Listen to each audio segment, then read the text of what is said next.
Whether you're dreaming of a retirement with sand between your toes and a cold one in your hand, hitting the road to chase the winds of adventure, or spending time with your grandchildren, this show is intended to help you get there. Welcome to Coasting in Retirement with your host, Josh Knoll. You've worked too hard throughout your career to spend your retirement worrying. So sit back, kick up your feet, because we've got lots of financial tips and tricks to share to help you get exactly where you want to be.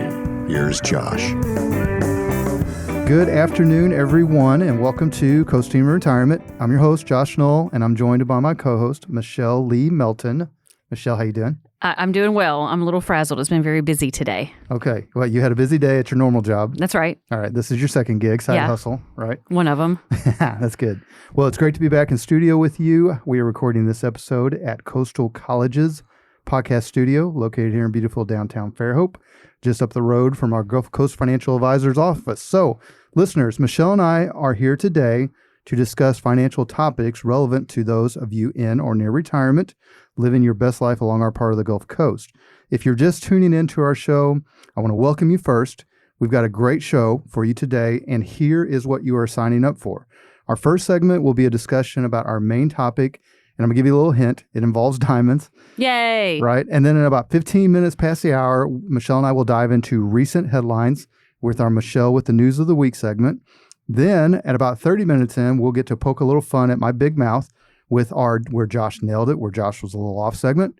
And then finally, if we have any time left, we will wrap the show up with either our Living the Gulf Coast Life segment, where Michelle and I get to talk about all the cool stuff we get to do down here in Lower Alabama, or on special occasions, maybe we can slide in a brief guest interview. So we pack a lot in. I want you all to buckle up and get ready to be both entertained and enlightened. Also, for those new of you to the show, let me do a quick background on me. My name, again, is Josh Knoll. I'm a fee-based fiduciary financial advisor. I hold my FINRA Series 65 securities license, and I'm the owner of Gulf Coast Financial Advisors. That is an independent investment management and financial planning firm based out of Fairhope here in Alabama. You can find more information on me and Gulf Coast Financial Advisors by visiting our website, Gulf Coast FA, that's FA as a financial advisor, or give us a call anytime, 251-327-2124. And don't worry, we'll repeat that contact info several times throughout the show. So let's get on to our main topic. Our episode today is titled, Diamonds Are a Girl's Best Friend, but Not Investors. 5 investments to avoid in retirement. So Michelle, let me start this way. Let me ask you a 2-part question. Okay. Number 1, are you a fan of diamonds? Yes. And also, I want to do a shameless self-plug that Diamonds Are a Girl's Best Friend is my dance routine for my dance recital coming up this Sunday. That's Sunday. Yes. Well, go ahead and plug it. Creative Dance Outlet, 2 o'clock, Fairhope Civic Center. Yes. $15 adult admission. And for those of you who listen to the show goes out Sunday at noon. This will be the 7th. It'll be right after the show, 2 o'clock, right? Come watch me dance. So come cheer. All right. So yes, you like diamonds. Yeah. Okay. Number 2 is, would you ever buy a diamond in hopes of it appreciating in value enough that you could sell it for a good profit at a relatively short time period? No, I would buy a diamond to keep a diamond and then pass it on to people that I like. Right. Okay. Good enough. Well, that's because diamonds are kind of like new cars. They basically depreciate the second that you take them off the lot. So this particular episode is not going to be about picking on diamonds, because like most of you all out there, Michelle and I both appreciate diamonds. They have a purpose, sentimental, if you will, but they're just not a good investment. Did you know they turn into graphite if left alone at the surface? At the surface, okay. Over millions of years, I'm assuming? I don't even think it's millions. Oh my gosh. Okay. Well, let's not do that. Well, so they're not a good investment, and neither are the 5 things we're going to list today. So let's get started with our list. This is no particular order. We like lists on the show. We also like odd numbers. Pro lists. Right, because when we go even numbers. Michelle's brain locks up. I get queasy. Get fussy. All right. So here we go. These are 5 things for those in or near retirement to avoid as investments. First up, penny stocks / speculative stocks / meme stocks, or really anything that involves what we call fear of missing out. The abbreviation is FOMO. We'll come back to that. We're going to dive into each of these more individually as we go on. Number 2, again, no particular order, becoming an entrepreneur when you've never been one, or starting a new business in an industry where you don't have experience in that industry. Especially if that particular line of work or that business or the industry is capital intensive and or debt laden. and or going in with unknown partners. All right, so that's number 2. Number 3 is too much of your portfolio or your cash flow going into a whole life insurance policy. Okay. Number 4, kind of kissing cousin to what I just said there, is buying the wrong kind of annuity. And number 5 is cryptocurrency. Creepy favorite. There you go. So again, these are the 5 things that we're going to talk about for retirees and pre-retirees to avoid as they ease into retirement or as they navigate retirement. Again, penny stocks or speculative stocks, becoming an entrepreneur when you've never been one, or getting in a business you're not familiar with. Too much of your portfolio going into a whole life insurance policy, buying the wrong kind of annuity, or cryptocurrency. All right, so Michelle, let's briefly discuss each of these points in more detail. So first, again, not to beat a dead horse, but these are no particular order, but these are 5 investments that folks need to avoid in retirement. Penny stocks or speculative stocks or meme stocks, like a GameStop, if you will. Those typically are things that we're going to get more into the details of those. Penny stocks are anything that has less than a $5 per share value on a publicly traded. Any of y'all that have seen the Wolf of Wall Street or even the Boiler Room, you've kind of, through that movie, you saw penny stocks. Now in that show, sometimes they were pushing some legitimate companies like Steve Madden. Sometimes they were pushing completely irrelevant, fraudulent companies, which is one of the reasons a lot of them went to prison, particularly the main character. These are things that, without getting into the nitty-gritty of how all that works, why they trade, they don't trade typically on penny stocks. You normally don't see them trade on like a New York Stock Exchange or NASDAQ. They're going to be over-the-counter stuff, and it's hard to evaluate them. You're going to have revenue problems. A lot of times the businesses that are publicly traded at a penny stock level have some type of fundamental flaw in their financial situation. Or with meme stocks, maybe the company's totally fine or growing, aging out like a GameStop, and now you've got this segment of the market that's trying to push them out. Put all that to the side. The main thing is, when it comes to those type of investments, there's a thing called fear of missing out, or FOMO. And what we see sometimes with someone that goes into retirement with a bucket of money, maybe and it's not always a magic number. I mean, I've seen folks do this with a bucket of assets that most people would feel like they could be live pretty comfortable on retirement. It's really more about a mindset, and they feel like they missed out on some gains along the way, and they feel like they've got to do something to try to catch up. And as anybody knows, and you can get caught up in the moment. I mean, perfectly rational, very intelligent people have gotten deeper and deeper into the speculative type of things. And next thing you know, they've got at least too much of a significant chunk of their retirement assets wrapped up into really risky investments. And when you see the market start to cleanse out like it has here over the last year, those type of investments are the first ones that fall apart. And now instead of catching up, you've fallen even further behind. The main point is, one of the things that we do, I think, help as far as psychologically in our roles as financial advisors, as the Gulf Coast Financial Advisors. I'm almost going on 50 years old. I've seen a lot. I've owned several businesses. I've made money. I've lost money. And I think that we do a great job of working with people to help them get through some of this fear of missing out, or at least nothing else, through the comprehensive financial planning process of understanding where you actually stand. So you don't have this pit in your stomach that you feel like you've got to do something to catch up with everybody else. We work with everybody on that through our planning process. I would absolutely, if you have anything going on like that in your investment portfolio or are thinking about it, call us first. 251-327-2124. All right, number 2 in our list of 5 investments or things to avoid in retirement is investing in a business or becoming an entrepreneur when you don't have experience, or maybe you've never been an entrepreneur, or maybe you never started a business, or maybe you did start a business and you're going into something that you don't have any experience in. I've seen that happen with farming, of all things, weed farm, of all things, going into a business that you're not familiar with. It seems, you have somebody come in, they shoot you all these great return numbers. I'm just telling you from experience, 9 times out of 10, those numbers, they don't happen, especially if you're going into a business with a partner or partners that you're not familiar with. Sometimes those partners, maybe they do truly believe in their business and they just need capital. I get that, but that's something you do when you're younger. This is not something that you need to be doing in your retirement years unless you've just got a certain segment of your investment portfolio that you can put to the side that literally you can lose every last dime and it's not going to affect how you live in retirement. Then if you have that ability to do those things and you appreciate or you have fun investing in businesses, knock yourself out. But for the majority of folks, again, this comes back to what I said earlier. A lot of times they're trying to play catch up, or they've got this time now and they want to be an entrepreneur. Maybe they worked at a regular job for 30 or 40 years. Now they got that itch. There's nothing wrong with that. If you're going to do that, then here's my advice. Get into a business that is not capital intensive or does not require you to carry a lot of debt like real estate. If you've never been an entrepreneur or a business owner, but you've done a great job and now you get to retire, look at doing consulting. Look at doing something that utilizes the expertise that you've built up over those years in a way where you can sell yourself, where maybe, worst case, you're out some travel expenses, maybe you're out some hotel expenses, maybe presentation materials, maybe your time, whatever, but you're not out huge chunks of money because you had to put in $50, $100, $250, $500,000 into this business, or you had to go into debt, $500,000, $1 million, whatever.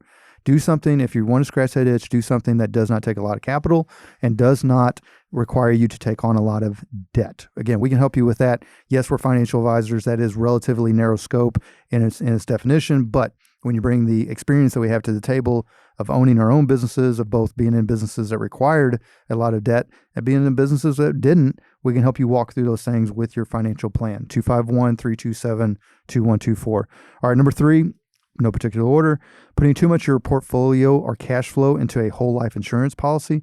Now, I'm going to touch on this later in the episode, so I don't want to spend too much time over here. The main thing is for you all, especially anybody listening that's an insurance agent that sells whole life, I'm not just broadly bashing whole life. That's not the point of including this. What I'm saying is if you have a whole life policy and it has a purpose and it fits your budget and it's dedicated to do this, and especially if it's with a mutual company, what do I mean by that? A mutual company would be like New York Life, Mass Mutual, Guardian, somewhere where you have the potential to get dividends if there is a profit produced by the insurance company. Anyway, if you check all the boxes and you've got a whole life, fine. I'm not going to come in and just do like some advisors say and just say whole life is the devil. That's not true, right?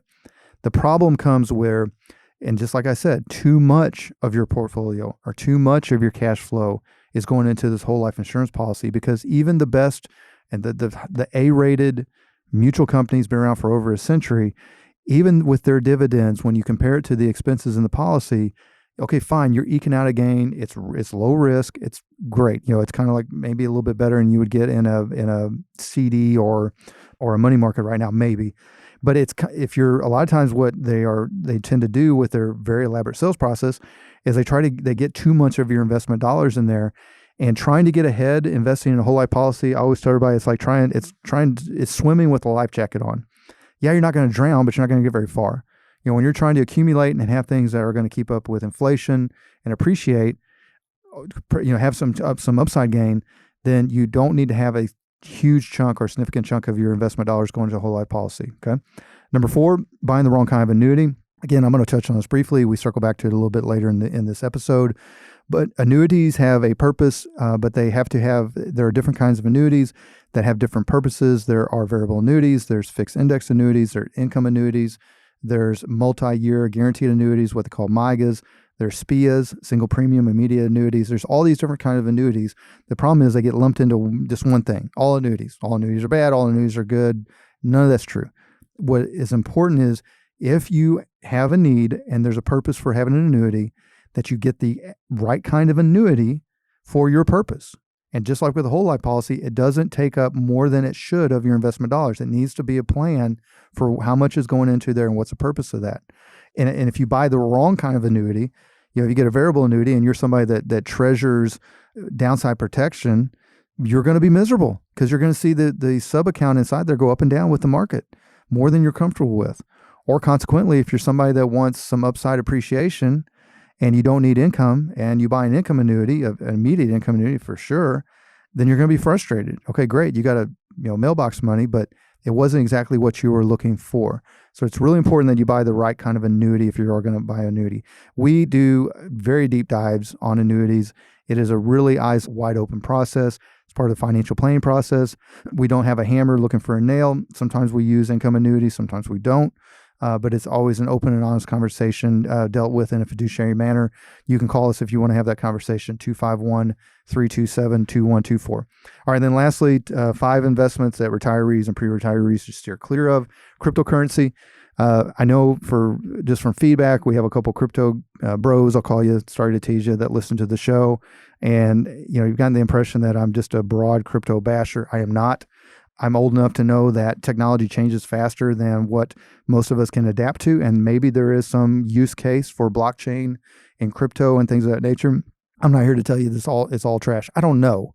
What I do know is that it's too speculative. There's too much volatility for the average normal retiree to have a significant part of their portfolio in there, maybe even much, right?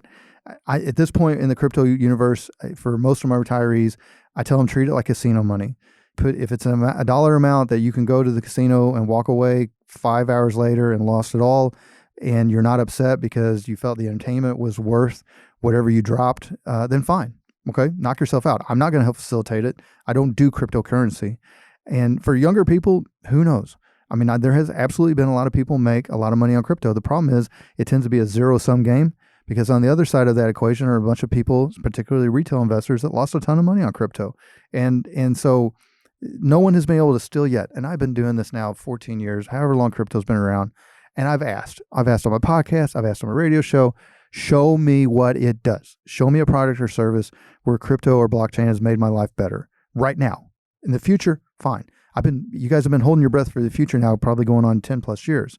It's time to show, it's time to, the literal go to the bathroom or get off the pot with that.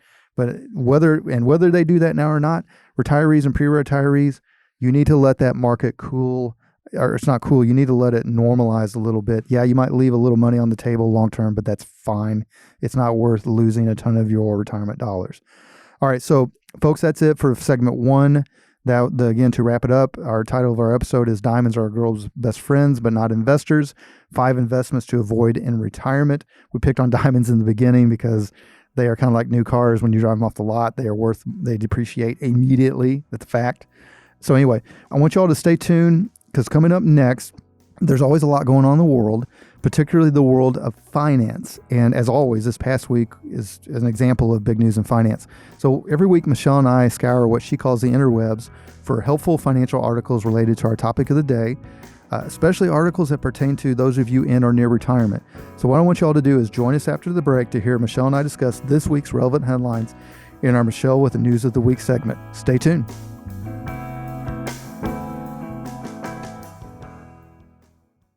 Gulf Coast Financial Advisors has a question for you. Is your retirement inflation-proofed? Here's what we mean. In retirement, chances are that you are on a fixed income with variable expenses. So how do you not run out of money when the cost of just about everything continues to go up? You inflation-proof it. Josh Knoll and the team at Gulf Coast Financial Advisors can show you strategies to help combat inflation so it doesn't outpace your retirement income. Inflation could take a huge chunk out of your retirement savings, but it doesn't have to. With some simple planning, inflation can go from being a major disruption to a minor annoyance. Call Josh Knoll and the team at Gulf Coast Financial Advisors now to start inflation-proofing your retirement today. 251-333-5151. That's 251-333-5151. Advisory services offered through Prime Capital Investment Advisors, LLC, a federally registered investment advisor. PCIA 6201 College Boulevard, Suite 150, Overland Park, Kansas 66211. PCIA doing business as Prime Capital Wealth Management and Qualified Plan Advisors. PCIA and Gulf Coast Financial Advisors are not affiliated. Welcome back to Coasting in Retirement. Your host, Josh Knoll here. So as we discussed before the break, every week Michelle and I scour what she calls the interwebs for helpful financial articles related to our topic of the day, especially articles that pertain to those in or near retirement. Now, if you missed the first part of the show, the title of this episode is called Diamonds Are a Girl's Best Friend, but Not Investors. 5 things to avoid in retirement, 5 investments to avoid in retirement. So Michelle and I are going to help you all understand and decipher the deeper meaning of some of these headlines, or at the very least, we'll provide some context. So without further ado, here is Michelle with the news of the week. All right, Josh, let's start with a recent article from Forbes titled, Should You Invest in Penny Stocks? So first, I guess when I hear the phrase penny stocks, I assume these stocks are worth a penny each, because that's what it sounds like, and that's what movies have led me to believe too. Right. But that's actually not true. It turns out that penny stocks refer to publicly traded stocks that trade for less than $5 per share. Secondly, the article talks about how the movie, which immediately came to mind with penny stocks, right, The Wolf of Wall Street, made his fortune by fraudulently pushing penny stocks, which even at $5 per share, how could there even be enough money at stake for people to lose so much money? Right. And it could go so far out of hand. Anyway, I guess you can tell us more about why retirees should avoid said penny stocks that are really just $5. Right. Well, okay. So great article of Forbes. I guess the first thing I'll say is, if the movie probably was good for scaring people away from penny stocks. I think so. Yeah. The only problem, the movie was raunchy enough that people like my mom and dad were never going to watch it. So I watched it. It's long and it is raunchy. It's raunchy. And enough of the barbiturates. But you would and never other buy things. a penny stock after watching that movie. No. Right. Okay. That and The Boiler Room is another one about penny stocks. So Never first, saw it. So far, here's the thing. Just because it says a penny stock in and of itself doesn't necessarily mean that there's a bad investment underneath it. What it means is that it's a company that doesn't trade at a very high per share value. That could be for a multitude of reasons. We're going to kind of focus on the negative side of that and why the risk return on these is, while it's high, it's generally speaking probably a little too much risk for somebody who's trying to preserve capital in retirement. Yeah, I learned that it's troubled companies. It can be troubled companies, right? That's a big part of it. It can be companies that don't have much revenue, maybe issue too many shares. Or in the case of the Wolf of Wall Street, it could be at times a semi-legitimate company. They did a shoe, I can't remember the name off the top of my head. There was a shoe company. Oh, yeah. Steve Madden had to go Madden. to jail or prison because of that. Did he? Yeah, and I love Steve Madden bags and shoes, but he actually had to serve some time. Well, see, that was an example of a legitimate business, right? Right. So when you heard that, you thought, okay, this is fine. I can stock $1,000 or $2,000 or whatever it may be in a way. What happens? They were artificially pumping up the value of it, getting it to an artificial high level, and then they were dumping it. Is this like people. GameStop all over again? It's a little bit, except GameStop was a little bit more legit. It was Okay. It was publicly traded. It had been around for a while. These were going to, generally Madden's speaking, these were legit. companies you never heard of. The But bottom they line, were babies. right? The bottom line is this: it's it's fear of missing out. It's the next big thing. It's what your second cousin's brother-in-law's old college roommate says is a can't miss prospect. It rarely works out, and it's fine if you want to do it like it's casino money. If you lose it at the casino, so what? It's for entertainment value. As long as you do that, don't let it be a significant part of by any stretch, whether it's penny stocks, anything super speculative, or meme stocks, which is what Michelle was referring to with GameStop. So very good. All right. Well, I will say, too, that as soon as this article mentioned high volatility, Yes, your favorite wild phrase. price swings, and fraud, it's like, okay, I'm out. I'm not Yes. interested in any Three of those three. things. Right. I do not want a second date, Chuck. Right. All right, what you got next? Okay, our next article comes from a source we often go to, Kiplinger. And no, not Kipwinger, but we do have some big news about that. Yay. Yay! Or not. Anyway, the article is titled, Warning, Your Business is Not a Retirement Fund! First, this article title seems a little aggressive, Right. with one exclamation point, and it might as well had three. Right. And second, the article claims that 80% of businesses in the U.S. will never sell. So, and I also want to say that the writer's name was Goodbread. Okay. That's his last name. So I like that, and I want to trust this guy. Good bread. Yes. Yeah. I mean, how can he Right? probably has It's never. not bad bread. If it was bad bread, I might think otherwise. What if Goodbread called you selling a penny stock? He would not. He would. wouldn't do that. Goodbread's too good for that. Exactly. All right. Very good. Okay. So what's your takeaway? All right. In your experience with all this, with this very aggressive article, is this accurate? Or can business owners treat their business as a retirement fund? Should they? Do you? Right. All right. So here's the thing. It's actually probably very accurate. Now, they rounded at 80%, so I'm going to guess that was kind of a guess. We make a joke that 86% of statistics are made up on the spot, right? But here's the thing. Most of the businesses that they were going to refer to, most of the businesses in the United States, in America, are going to be small sole proprietors. They're going to be small S-corps, 1 or 2 members. They're going to be really heavy dependent on the founder. And so what happens in those businesses is unless the business owner is able to produce a steady cash flow that is independent of their talent or their hard work or their expertise, it's really hard for someone coming in that's not family, like a son or daughter or somebody related to them, coming in and really give them the value that they provide to the business that would normally be associated with the type of cash flow. You see it all the time. You see somebody that's really talented and or really hardworking. They start a business. They put everything they have into it. They get to the point where they want to retire. Maybe they don't have any kids to take it over, or they do have kids, but the kids are not interested in taking over the business. They look to sell it, and there's crickets. There's no buyers. It happens all the time. So what we do for situations like, there's nothing wrong with it. I mean, folks that build businesses, I am one of them. You should be proud of what you're doing.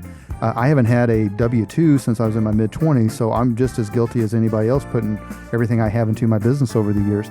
But what we do at Gulf Coast Financial Advisors, Michelle, is we start helping business owners like that and larger business owners start transitioning.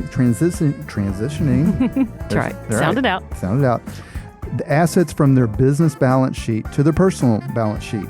And what we do is we help them come in and focus on cash flow. We do some tax planning.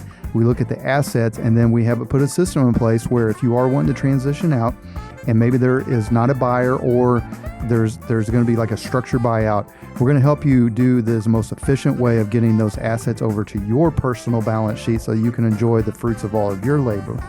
And really what it does is it helps you have a process for walking away from something that maybe you spent 30 or 40 years in that helps you fund the next 20, 30, 40 years of your retirement.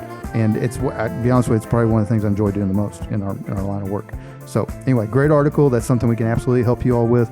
If you're interested, if you're a business owner out there and you've heard something that kind of describes you, and it doesn't have to be one or two member, sometimes 5 or 10, Michelle. Sometimes you got just a super talented or super hardworking owner, man or woman, and it's just hard for them to sell the business. They don't have anybody that can step up to the plate. We can help you all with that. 251-327-2124. Great article. All right. There were some good statistics in this one because it read only 3% of business owners will sell their business without leaving money on the table by 2030 or something like that. And we have too little at a time, but there's business valuations. There's things that we have a network of people that can help with. So yeah, and plus Kiplinger does a great job with articles. Yes, and this one has holistic approach, so it's not just about the bottom line, and we were talking about that on the way to Atlanta. That's right. All right. Now, Kiplinger's migrating into... Kiplinger's fan, which is called Winger, as you guys are painfully aware. Any regular listener is. Yes.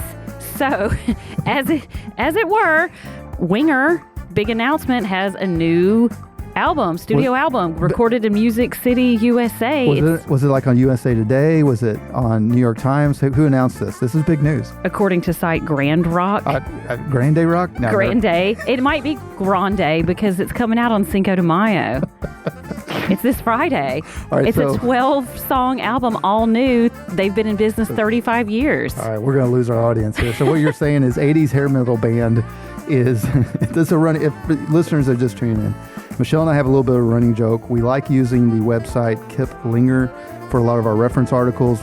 One day I was like, oh man, this sounds like Kip Winger, which is a terrible 80s metal band. No offense, Kip Winger. You did more music than I ever dreamed of doing, so fair enough. But he's tried really hard over the years to walk back some of the ridiculous songs. Well, I'm curious. And behavior he's had. This is recorded in Nashville, right, aka Music City, USA. So I wonder if the Black Keys and some other people helped out that live there year round. I'm hoping so. Not that anybody wanted to preserve their reputation. Oh, well, no, maybe go a different direction. That's awesome. It's 12 songs, though, all new. Well, we got to be silly every now and then. Right. So, all right, great job there. I mean, I will listen to it probably just for funsies. You can download one of the songs already. I think we have to.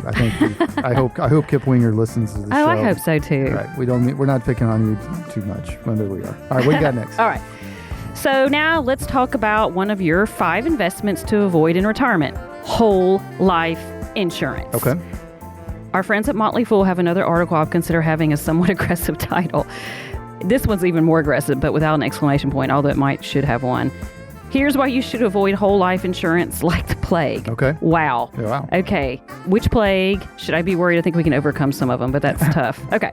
So, but as I dug into this article, it actually isn't that one-sided against whole life insurance. I actually learned a lot about whole life insurance. And I think it did a decent job describing the difference between term and whole life, which it did. I understand both better now. As well as how fees can eat into your whole life cash value. Josh, can you take us into a deeper dive of why both you and the Motley Fools have some trepidation about using this type of product in retirement? Well, and so Michelle, like you said, the article has kind of a little bit of a clickbaity title, right? But the plague. Right. But Motley Fool is usually pretty balanced. They serve a wide part of our industry and a wide part of investors. So they know when you get a little hyperbolic and plant your flag on something, you better be pretty accurate. And really what they're saying is a lot of people don't understand that whole life insurance, it generally speaking has some high fees associated with it. Now, we absolutely have an audience. Part of our audience is but people that sell insurance. I want to go ahead and calm down a little bit. We're not here to bash whole life insurance. I've sold some whole life in the past. The problem is most people don't understand the different types of whole life. They don't understand the difference between whole life and term, like Michelle said, or indexed universal life, and some of the different options that they have. And they really don't understand, Michelle, this is something we don't have time to go into, but the difference between mutual and non-mutual whole life. A mutual company is technically owned by its policyholders. They tend to share, if there's profits, they share it amongst their policyholders in the form of dividends. So if you are going to do a whole life policy, my opinion, definitely take a look at a mutual whole life. That way you've got the opportunity to what is kind of loosely profit sharing versus a non-mutual. And a lot of it, again, it depends on what is the purpose, what are you trying to get into, what's the purpose of having this insurance. Here's the problem. So all that said, so I just tried, I'm talking out of both sides of my mouth now. The problem is that, and I've seen this firsthand, is that some of the sales practices, especially if it's just an insurance license only quote unquote advisor, some of the sales practices, and the reason that they get in trouble and the reason that whole life and a lot of other insurance products get kind of a bad rap is they get too high of a percentage of people's cash flow going into these policies. I've had people call it a normal living, walk in and want my opinion on something where somebody's trying to talk them into socking away $2,000 to $3,000 a month into these things, and they're regular W-2. They don't have a business. There's not just a completely different discussion to it. And these things tend to, they do fine. New York Life, Mass Mutual, Guardian, these are well-known companies, well-respected companies. They paid their dividend for a long time.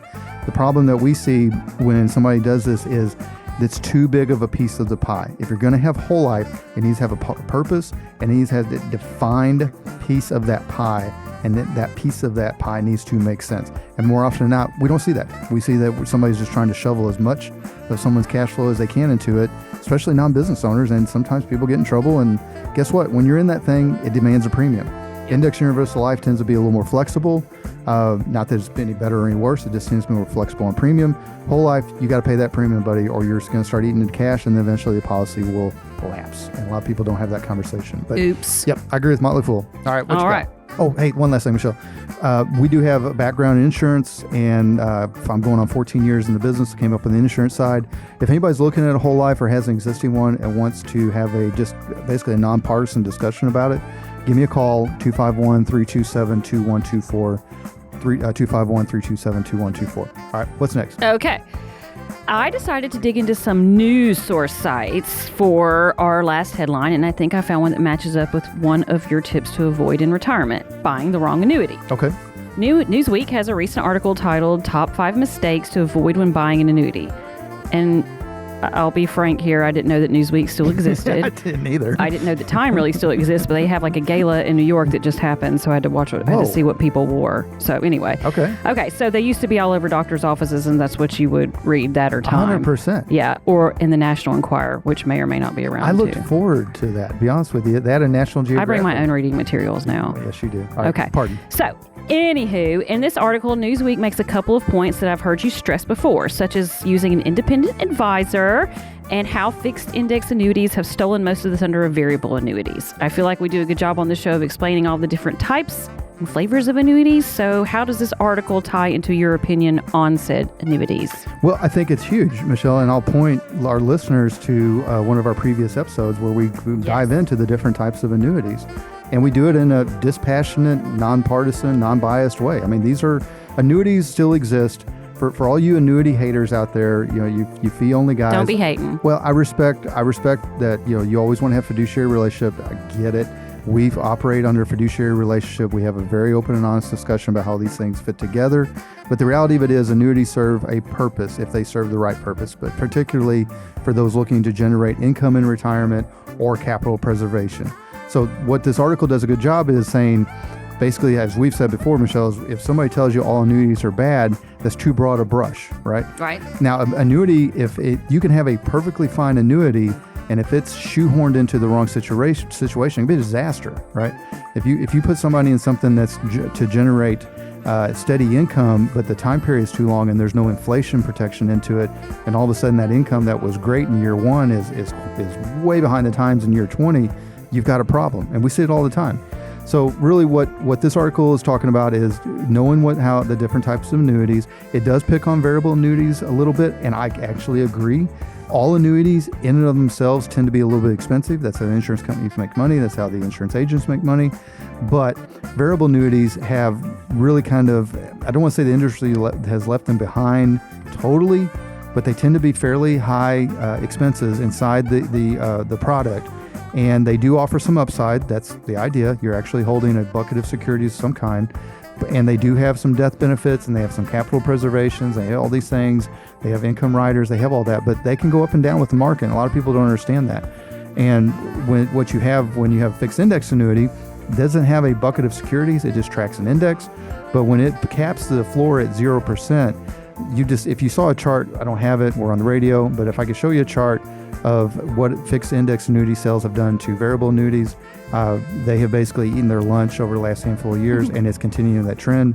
And so all that talk is to be said is the main takeaway from this article I totally agree with is you need to know what type of annuity you're buying. You need to know the fees in that annuity. You need to know the information about the company, and as much important as anything else, what is the purpose of that annuity? We don't want to be a hammer looking for a nail. Does this annuity actually fit the actual purpose of what you're trying to accomplish inside your financial plan? These are conversations we have every single day at Gulf Coast Financial Advisors.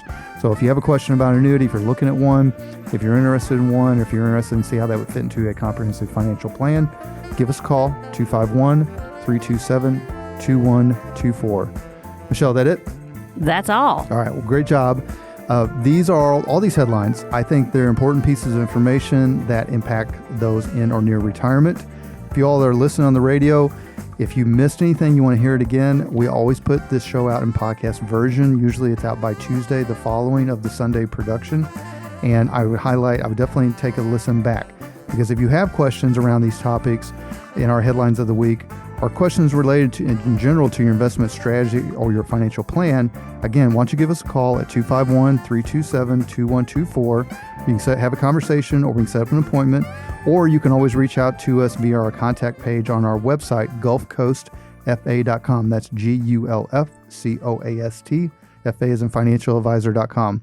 All right, folks, coming up after the break, Michelle and I get to have a little fun and pick on me and my big mouth. So we call our next segment Where Josh Nailed It, where Josh was a little off. And honestly, as someone that has always had strong opinions and often publicly stated opinions, what we do in this episode is we hold me accountable for some of the things that I've said in the past that may be proved not to be 100% true. But also, to be fair, because we got to have the part where I nail it, we get to discuss where my often skeptical viewpoints proved to be pretty accurate. Regular listeners of the show, anybody that's followed me over the years here, know that I tend to skew a little skeptical, because I'm from the Show Me State, Missouri. And what does that mean? Means you have to show them. You can't just tell them. Don't tell me. Got to show me.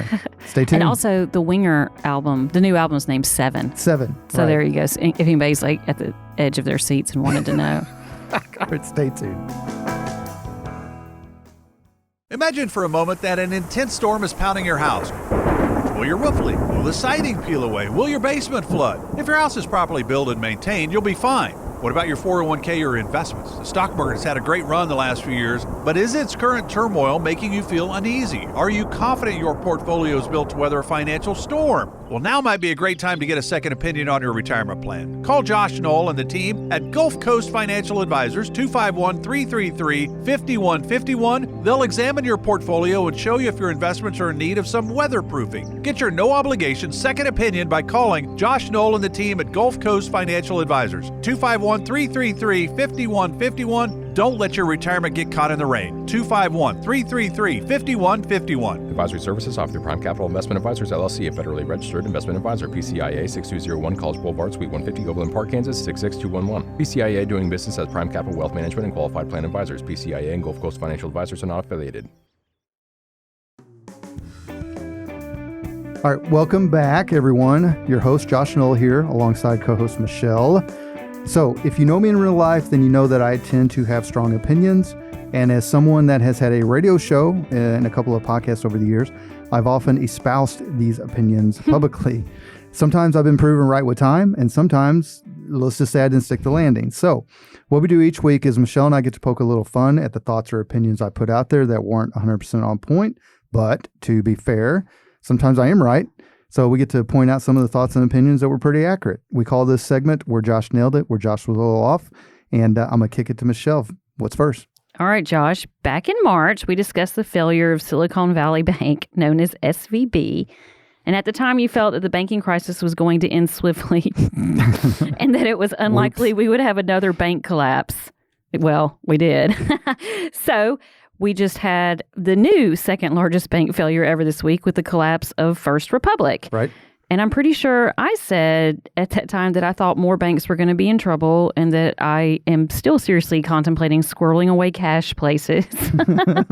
So kudos to me for calling that out because I nailed it.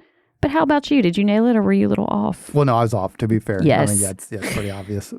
And I tend to be fairly optimistic, right? And I'll say this in fairness, Michelle. Do you know how many dollars have been lost by depositors in any of these bank failures? None, because Zero. Yeah, because our next one that comes up talks about how J.P. Morgan bought them for $10.6 billion, including I think what the FDIC, the uninsured depositors. As we've discussed in past episode, the FDIC is under pressure to increase the $250,000 deposit protection. Yeah. By all accounts, they already have in practice. Right. I mean, they're because they just upped that ante recently, right? Well, you and I went back in our lifetime. Right. In our lifetime. In our lifetime, a couple times in our lifetime. All right. So I definitely missed it. And here's the thing that was interesting because I knew this question was coming up. While the bank failures, First Republic and SVB and Signature Bank were all similar in that they had made basically too long a term bets, bad bets on perfectly fine debt instruments and securities. But what happens, again, we've limited it for time, so we'll say this quickly. What happens when you have debt instruments and bonds, when interest rates rise, the price of the bonds will fall. Now, if you can hold them to maturity, you get made whole, off you go, and that's all well and good. But if you're a bank, you don't keep enough capital on hand to cash on hand. If all your depositors or a significant part of your depositors want their cash now, you don't have it. So what you have to do is you have to dip into your investments and sell things. Well, guess what? Now you're selling things for a loss. And it starts circling down the drain. Everybody starts to panic, and you have a classic bank run. Now, the difference with First Republic is, and I didn't know this, Michelle, but apparently they were a pioneer in jumbo home loans to wealthy terrible. clients. Well, jumbo home loans, back when... Those are dirty words. No, it's not. It's dirty words from 2000, before 2008. No, that was collateralized debt obligations. No. You're thinking... There are jumbo loans somewhere for houses. Well, no, you're thinking of subprime loans. Yeah. Jumbo home loans are just loans for houses that the loan amount exceeds more than what the Fannie Mae, Freddie Mac would guarantee it for. Would insure it for, probably not guarantee, insure it for. And so as houses appreciated, especially in California where you were originally from and born. Yes, right? Newport Beach, holla. And I don't know the numbers, but let's say that the number for the federal insurance was $300,000. Well, what the heck is $300,000 going to get you in San Francisco, right? A cardboard box? Or anywhere in California. Or anywhere in California. So they were pioneer in jumbo home loans to wealthy clients. Well, guess what? Some of those loans were floating rate. Now, this is where it kind of ties into subprime. Some of these loans were floating rate. Some of them started to adjust. I don't know if there was actually any real crisis with loans going sour. I just know that there was pressure and that their business model came under scrutiny, and some 50 to 80 billion walked out the door in deposits over the first quarter, and there you go. Now, I took away don't mess with banks that are located in Northern California. That's a fair point. Because SVB and First Republic are from and here's the thing. You go middle coast and up, and they're failing. If you're a regional bank right now, you're just basically trying to hide under the table, even if your bank's in great shape. And that's too bad, because that is too bad. Without regional banks, a lot of the things I've done over the years as a small business owner have been funded by regional and local banks. So hopefully the media doesn't look for the next one and start shining putting the what do you call it, magnifying glass on the next ant. And they just let this thing play out a little bit. No, man. Right. So, yeah, but I nailed it. All right. Okay. All right. You said that you felt the Fed had painted itself into a corner with its interest rate increases, that if it didn't raise rates at least a little, it would signal to the market that it was deeply concerned about the economy. But by most measures, inflation is cooling off and more Fed action is questionable. The Fed just announced another quarter point increase today, which will take the Fed funds rate to around 5%, and the first time since 2007. So did you nail it with your opinion about interest rates, or were you a little off? And by the way, this Jerome Powell needs to be doing a better job. Well, it's too late. So first, nailed it. What's happening is that the Fed, it did 100%, Michelle, they painted themselves into a corner. And this was the last rate increase as well. If they didn't go ahead and say, hey, we got to cool the economy off and we got to raise the rates a little bit, what they would immediately signaled to the stock market and Wall Street is, oh, crap, the economy is actually cooled off too fast and now we're in trouble and now we got to pivot really quickly and go back the other way. The problem is, and there's nothing we can do about it at this point, but they waited too long. They let artificially low rates hang in there for way too long. We pumped way too much money into the system. And when that came time to react, they reacted, as you and I have talked, it's like leaving the cookie jar out on the table for days, day after day after day after day, and then yelling at the kids for eating too many cookies. You're the one that put the cookies out there, man. What'd you expect? So not only did they raise the rates too quickly, and now they've painted themselves into a corner where they've got to cool it off because they know it's not the Fed's fault that these banks have failed, Michelle. But they are definitely, if the bank was at least inching towards the edge of the cliff, when they went up so rapidly on rates, they basically shoved them off. And that's why people are saying, like, behind the scenes, they knew that some of these banks were going to be in trouble because of the long-term lock-in, so much money they'd put into these long-term debt instruments at rates that are too low. My last little complaint, and as we have said before, very brilliant people working at these organizations, right? Who am I? I own a financial planning practice in Fairhope. I don't know if that's true, though. But I'm no dummy. And the problem is they keep saying we got to get back to 2% inflation. Quit. Stop. That may have been just a Goldilocks little thing we had going for a while. Ship's kind of sailed. Right. Just you focus more on how do you make the things that regular people buy every day cool off. That's it. Right. Quit trying to have this magic wand thing, because what you're going to do is you're going to overcorrect, and that's what's happening. Yeah. A veggie burger at B King was $12 today. Right. That's right. Yeah. So exactly. Outrage. Yes. All right. Very good. What's next? So you have also stated the car industry is trying to push buyers towards leasing, in part so they can start charging subscription services for certain features. Now that rates are rising and new car sales are slowing down, right, do you still hold this opinion? And if so, have you nailed it, or are you a little off? All right. So first, Michelle, let's talk about, for any of those folks that are not familiar with, or not a car nerd like I am, subscription services. What does that mean? Does that mean that you're going to get Time or Newsweek broadcast to your car? OnStar. Well, that's one. That's a great example. But they're taking it even further. They're saying that if you want to have heated seats in your Mercedes, Ooh, I like that. You got to pay $20 a month. What? Right. Their thing is, one, it's a profit center for them, but two, for people that live down here where you and I do, maybe we don't need it 11 months out of the year, right? So they're trying to they're going to start making a lot of these features, particularly luxury features. They're starting to push towards a subscription model. Okay, that's number one. Number two is, you all got to, if you're not a car nerd like I am, walk down this path with me. When we're talking about the industry going towards leasing and subscription, part of that is because Tesla made it very normal for cars to receive improvements over the air. Tesla can send a software patch that gives you better mileage, it gives you better power. That's never been done before. It's nuts, right? And plus, it is crazy. Right. Electronic vehicles tend to have the newest tech. So what's happened is, as the EV industry has both grown on its own and because of government intervention and promotion, they have started to move in a direction where they are going to look at having subscription models on subscription for paying for services. So that part I'm right. Here's the other part where I'm right. The IRA, not the IRA Act, because that'd be ACT. The IRA puts a $7,500 credit towards these EVs that we're referring to, but there's certain restrictions when you buy it towards a purchase, but there's restrictions about where the vehicle parts are made, where the vehicle was assembled, where the battery is sourced, all that, right? But guess what has way less restrictions for that same $7,500 credit? What's that? Leased vehicles. Oh. Right? Plus, you can apply that $7,500 credit immediately towards your lease payment versus where you have to claim it on your taxes on the purchase. So it looks like, so here's what I'm telling you all, and this will be something 2 years from now we can do right or wrong on this. We can do nailed it or a little off, but look for all kinds of lease deals coming our way along with subscription services, particularly on the luxury brand. I would say so far, I absolutely have nailed it. We got time for one more? Okay, I think so. All right. So yes, for the last one, in our show opening, we talked about 5 investments that retirees should steer clear of, with one of those investments being cryptocurrency.